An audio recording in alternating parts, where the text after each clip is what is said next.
নমস্কার, সিটিভিএনের পডকাস্টে আপনাদের সকলকে স্বাগত। আজ আপনাদের সঙ্গে রয়েছি আমি অভিনন্দা। মূলত বিগত দিনে অর্থাৎ লাস্ট এপিসোডে আমরা আলোচনা করেছিলাম যে নন হিলিং পায়ের আলসার, তবে আজকেও এবং সেই আলোচনার মধ্যে কিন্তু ভেরিকোজ ভেইন এই শব্দটি এসেছে, অনেকেই শুনে থাকবেন এবং সেই বিষয়টিও যে অত্যন্ত গুরুত্বপূর্ণ সেটা নিয়ে আজকে আলোচনা করব যে এই বিষয়টি কি কি লক্ষণ রয়েছে, কাদের বেশি হয়। আর সময় না নষ্ট করে বলে দেবো, আজকে আমাদের সঙ্গে এই অনুষ্ঠানে রয়েছেন ডক্টর ভবতোষ বিশ্বাস, সিনিয়র কার্ডিওথোরেসিক সার্জন। ডক্টর, অনেক অনেক স্বাগত আপনাকে। এবং প্রথমেই যে প্রশ্ন আপনার কাছে রাখবো, এই ভেরিকোজ ভেইন এই অসুখটা আসলে কি? ভেন মানে হচ্ছে রক্তনালী, যে রক্তনালী পায়ের থেকে বা শরীরের পেরিফেরি থেকে হাঁটুতে রক্ত ফেরত নিয়ে যায়। পায়ে যখন আমরা দাঁড়িয়ে থাকি, আমরা দ্বিপদ প্রাণী, পায়ে দাঁড়িয়ে থাকি, তাহলে রক্ত নিচে থেকে উপরে উঠছে, বেয়ে বেয়ে উঠতে হচ্ছে। তাহলে অনেকটা উঠতে গেলে গ্র্যাভিটেশন নিচে পড়ে যাবে। সেই জন্য ভগবান কি সৃষ্টি করেছেন, প্যারালাল সারফেস ভেন আর ডিপের ভেন আছে। খানিকটা রক্ত জমালে দিয়ে দিল ওখানে। কখনোই তোমার এই কালেক্টরের মতো বেশি টাকা একসঙ্গে কালেকশন করলে ডাকাতেই হবে, একটু না একটু দিয়ে দেওয়া, একটু দিয়ে দেওয়া হলে এইভাবে করা হয়। তো যখন এই সারফেস ভেন ডিপে ঢুকছে তাকে বলা হয় পারফোরেটর। সারফেস ভেনের চামড়ার তলা থাকে আর ডিপ ভেন হলো অনেক গভীরে থাকে। এটা মাঝখানে একটা ব্রাঞ্চ দিয়ে ওখানে রক্ত দিয়ে দিল। নর্মালি সারফেস থেকে ডিপে যাবে, কিন্তু উল্টো দিয়ে রক্ত আসবে না। ওইটা যদি গন্ডগোল হয়ে যায়, দরজা একদিকে খুলে, দুদিকে যদি খুলে যায়, তাহলে রক্তটা ডিপ ভেন থেকে পুরো রক্তটাই সারফেস ভেনে চলে, এটা খুলে খুলে উঠবে। তার মানে বিভিন্ন লেভেলে, গোড়ালি লেভেলে হতে পারে, হাঁটুর লেভেলে হতে পারে, থাই লেভেলে হতে পারে, তারপরে ইঙ্গুইনাল লিগামেন্ট, কুচকি লেভেলে হতে পারে, হয়ে এরকম পারফোরেটর থাকতে পারে। এগুলো যত ইনকম্পিটেন্ট হবে তত সম্ভাবনা বেশি।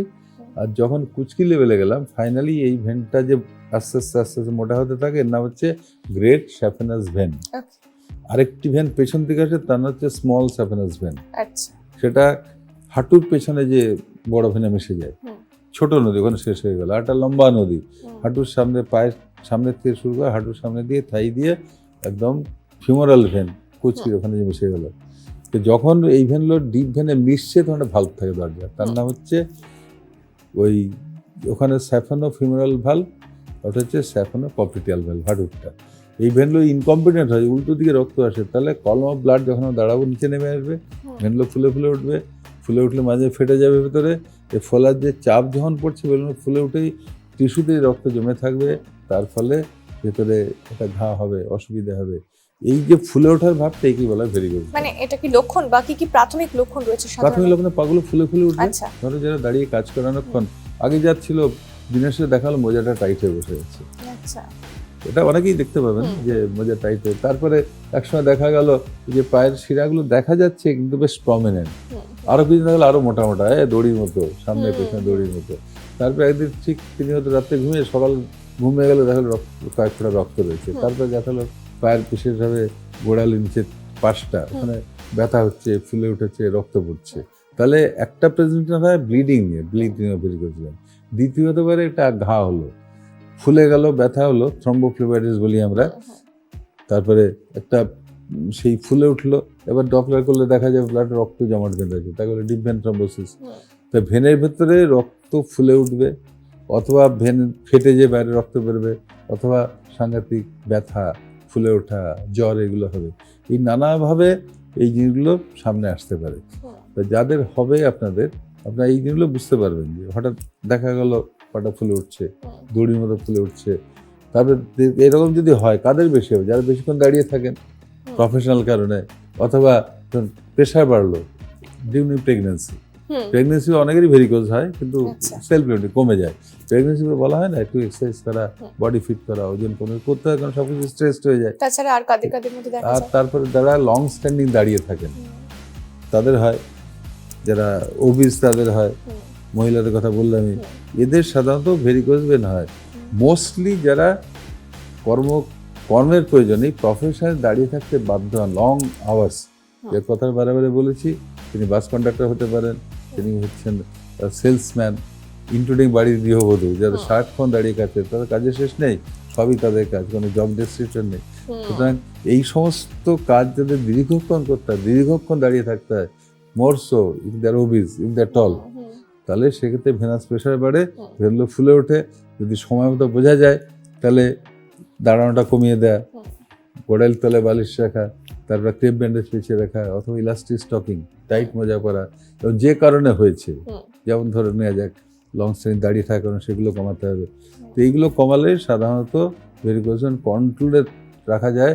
অর্থাৎ যদি আর্লি স্টেজে বুঝতে পারা যায় পা ফুলছে, তার দড়ির মতো ফুলছে, তখন এই চিকিৎসকের কাছে গেলাম। আর যারা দেখতে পাচ্ছেন আজকে আলোচনা, তাদের বুঝতে পারবেন তখন ডাক্তারবাবুর কাছে যেতে হবে। প্রথমে নিজেরা যেটা করবেন সেটা হচ্ছে পা তুলে শুয়ে থাকবেন, গোড়াল তলে বালিশ দিয়ে। যদি কমে যায় তাহলে বোঝালে ভেনের সমস্যা হচ্ছে, এবার ডাক্তারের কাছে যাবেন। তারপর যদি দেখা যায় আপনার বডি ওয়েট সাধারণের চেয়ে বেশি, সেক্ষেত্রে কমানোর চেষ্টা করতে হবে। মোটামুটি রোগ নির্ণয়ের পদ্ধতি হচ্ছে ডিরেক্ট টেস্ট হচ্ছে ডপলার টেস্ট। ডপলার তো জানি, ডপলার যেমন ইউএসজি করান, আলট্রাসোনোগ্রাফি গলব্লাডার স্টোন বোঝা যায়, বা ইউটারাসের টিউমার বোঝা যায়, বেবির গ্রোথ বোঝা যায়, সেই একই জিনিস।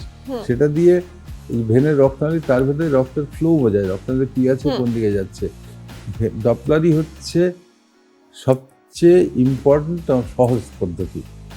ভেনাস ডপলার দিয়ে আমরা বুঝতে পারবো রক্ত চলাচলের যে নলি সেটা ফুলে উঠেছে কিনা। টর্চারটা বোঝা যাবে, কোথায় যেখানে পারফোরেটর ঢুকছে মোড়ামে সেই দরজা ঠিকঠাক করছে কিনা, সবগুলো বোঝা যাবে। তাহলে ভেরিকোজ ভেনের ডিটেলস আমরা তথ্য পেয়ে যাব ডপলার টেস্টে। এছাড়া অবভিয়াসলি এটা সিটি করতে পারি, এমআরআই করতে পারি, অ্যাঞ্জিওগ্রাফি সবই করা সম্ভব, কিন্তু এটা হচ্ছে simplest, widely available, non invasive. তাহলে চিকিৎসা পদ্ধতিতে এবারে আসবো, চিকিৎসা পদ্ধতিটা কি রকম? চিকিৎসার প্রথম কথা হচ্ছে এটা প্রিভেন্ট করতে হবে। আর্লি স্টেজে ভেরিকোজ ভেন ধরা পড়ে, দ্যাট ইজ প্রিভেন্টেবল। কি করতে হবে? যখন শুয়ে থাকবো গোড়ায় তলায় বালিশ দিয়ে শুতে হবে। চেষ্টা করতে হবে বেশিক্ষণ একটানে দাঁড়িয়ে না থাকা। যতক্ষণ সময় দাঁড়িয়ে থাকতে বাধ্য হব হাঁটা চলা কাজ, ততক্ষণে একটা ইলাস্টিক স্টকিং করতে, মোজা। ধরুন এক পায়ে ভেরিকোজ হয়েছে, দুপাই পরবেন। ভেরিকোজ হয়তো দেখা দিচ্ছে একদিকে, আর একদিকে হতে পারে, সুতরাং দুপাই মোজা পরতে হবে, পুরো পা পরতে হবে, পায়ের আঙুল কোটা বাদ দিয়ে পুরো পাটা একদম কুচকি পর্যন্ত পরতে হবে। একে আমরা ইলাস্টিক স্টকিং বা টাইট ব্যান্ডেজ, দুপায়ে ব্যান্ডেজ করতে হবে। যাদের ভীষণ ওবিস, এত মোটা পা, ওই সাইজে পাওয়া যাচ্ছে না মোজা, সেক্ষেত্রে ক্রেপ ব্যান্ডেজ, 6 ইঞ্চি ক্রেপ ব্যান্ডেজ, পায়ের আঙুলগুলো বাদ দিয়ে প্যাঁচানো শুরু করবেন। দাঁড়িয়ে থাকে প্যাঁচলা কিন্তু হবে না, দাঁড়ানোর সাথে মোটা রয়েছে অলরেডি। তখন প্রথমে শুয়ে পড়বেন খানিকক্ষণ, গোড়াল তলে বালিশ দিয়ে একদম মিনিট ধরে শুয়ে নিন, পাটা হালকালো। সেই সময় অন্য একজন আপনাকে পেঁচিয়ে দেবে অথবা মোজা পরে নেবেন। দিনে যতক্ষণ সময় দাঁড়াবেন বা হাঁটবেন বা চলাফেরা করবেন, মোজা পরে থাকতে হবে। আর্লি ভেরিকোজ এতেই কন্ট্রোল হবে। তার সঙ্গে ওবেসিটি কন্ট্রোল করুন, তারপর হাঁটাচলা এক্সারসাইজ করুন, আর তারপরে পেটের টেস্ট করতে হবে, কোনো পেটে টিউমার আছে কিনা, প্রেগনেন্সি সেগুলো দেখে নিতে হবে। ভেন মানে ড্রেন, তো যদি ব্লকের কোনো সময় যে কোনো কারণে আটকাচ্ছে ব্লাডকে, সেটা বড় কারণ। তো সেগুলো দেখার যা টেস্ট, পেটের আলট্রাসাউন্ড, যখন হাতের বাইরে জল চলে যাবে তখন সেই মুহূর্তে চিকিৎসা পদ্ধতিটা কেমন? যখন দেখা গেল জল চলে গেল, কখন মনে হবে এত বেশি মোটা মোটা হয়ে গেছে, চামড়া কালো হয়ে গেছে, চামড়ার থেকে চুল উঠে গেছে, ঘা হয়ে গেছে, ক্রনিক আলসার, ঘাগুলো শোকাচ্ছে না, তখন চিকিৎসা তো এই দিয়েই শুরু করতে হবে। পা তুলে শুতে হবে, ক্রেপ ব্যান্ডেজ পেঁচাতে হবে, ঘায়ের ওষুধ লাগে, এগুলো করলে এবার ডপলার টেস্ট করতে হবে। ডপলার টেস্ট বলে দেবে নির্দিষ্টভাবে যেখানে ভেরিকোজ ভেন আছে, ভেরিকোজ ভেন কত দূর আছে, পারফোরেটর যেগুলো বললাম না, সারফেস ডিপে যাওয়ার, সেগুলো উল্টো দিয়ে প্রবাহিত হচ্ছে কিনা, অর্থাৎ ইনকম্পিটেন্ট কিনা। তো মেন ভেনটা যখন উপরে ঢুকছে, সেটা স্যাফোনোফিউরাল ভেন বলি। তো স্যাফোনোফিউরাল জাংশন, সেই জাংশনে ইনকম্পিটেন্ট কিনা, অত ব্লাড নেমে আসছে কিনা। তাহলে ডপলার দেখে আমরা দুটো জিনিস বুঝি, একটা ভেরিকোজ ভেন, মানে ভেনগুলো মোটামোটা হয়ে আছে, আর সারফেস ভেন থেকে ডিপের ভেনে যে জায়গায় ঢুকে সেই চ্যানেলগুলো উল্টো দিকে রক্ত ফ্লো করছে কিনা। তারা বলি পারফোরেটর ইনকম্পিটেন্ট মানে অকর্মণ্য, তাদের কাজ এই আটকাতে পারছে না। সেই পারফোরেটর কোথায় থাকে এগুলো ডাক্তার জানবেন, আপনাদের জাস্ট আপনার মনে রাখলে সুবিধা হবে। গোড়ালিতে পারফোরেটর থাকে, হাঁটুর কাছে থাকে, হাইতে থাকে, উপরে থাকে। সুতরাং আপনি যদি দেখেন বিভিন্ন লেভেলে মোটা হচ্ছে, ফুলছে, সেটা কারণ দিনের শেষে ফুলে যাচ্ছে, রাত্রে শুয়ে পড়লেন কমে গেল, এটা কারণ। এই সবগুলো দেখলে আপনি সন্দেহ করবেন এবং তখনই ডাক্তারের কাছে যাবেন। কিন্তু যেতে যেটুকু সময় লাগে তার মধ্যে মোজা আপনি নিশ্চয়ই পরতে পারবেন, ক্রেপ ব্যান্ডেজ পরতে পারবেন, পা তুলে শুতে পারবেন। তারপরে অন্যান্য সঙ্গে ডায়াবেটিস, স্মোকিং, এগুলো ডায়াবেটিস কারণ নয়, কিন্তু বাড়তে সাহায্য করে। বেশ, আশা করি আপনারা অনেকটাই উপকৃত হলেন এই এপিসোড দেখে। পাশাপাশি এই ভেরিকোজ ভেন সমস্যাটা আসলে কি, অসুখটা আসলে কি আপনারা বুঝতে পারলেন। আজকের মতো এই পর্যন্তই। ধন্যবাদ ডক্টর আপনাদের।